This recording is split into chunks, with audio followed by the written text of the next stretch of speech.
Putin just put the world on notice.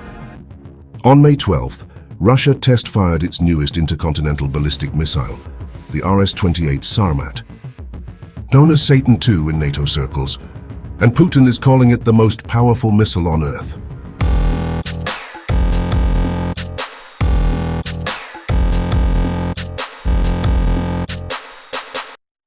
Firstly, it is the most powerful missile system in the world, not inferior in power to the Voyvoda missile system in our arsenal, as was just mentioned, which is of Soviet production.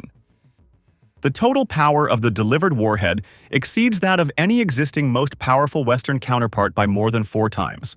The launch comes at a very sensitive moment. Just days ago, Putin suggested the Ukraine war may finally be coming to an end. But instead of dialing down tensions, Moscow is now showcasing weapons designed for nuclear Armageddon. Why?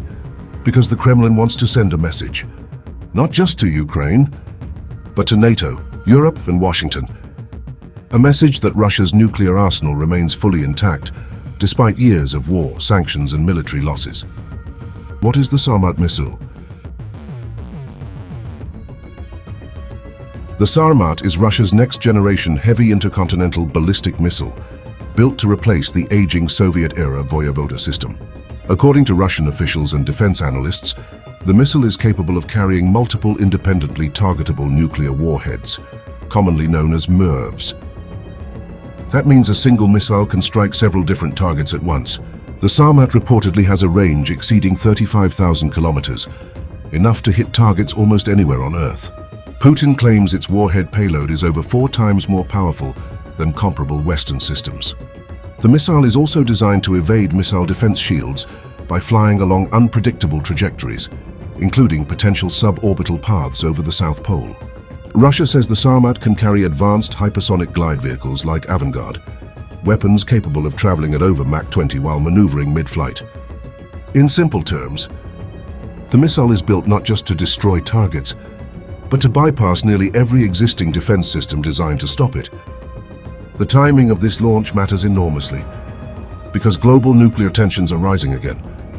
The last major nuclear arms treaty between the United States and Russia expired earlier this year, meaning there are currently no active limits on the world's 2 biggest nuclear arsenals for the first time in decades. At the same time, both Moscow and Washington are rapidly modernizing their nuclear forces. Russia is deploying new hypersonic weapons, underwater nuclear drones, and long-range cruise missiles.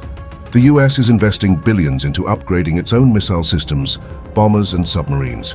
And the Ukraine war has accelerated this entire arms race. Putin argues Russia was forced to modernize because of expanding US missile defense systems after Washington withdrew from key Cold War treaties. Western officials, however, see the repeated nuclear signaling as an attempt to intimidate NATO and discourage deeper support for Ukraine. But there is another layer here. Russia's Victory Day parade this year appeared noticeably smaller. Heavy military equipment was limited. The war in Ukraine has drained massive amounts of manpower and hardware, which means nuclear power is increasingly becoming Moscow's ultimate strategic leverage. That is why the Sarmat launch matters, because even as Russia hints at ending one war, it is simultaneously reminding the world that its nuclear arsenal remains capable of starting something far bigger. Like this video, then like, share and subscribe to Mirror Now.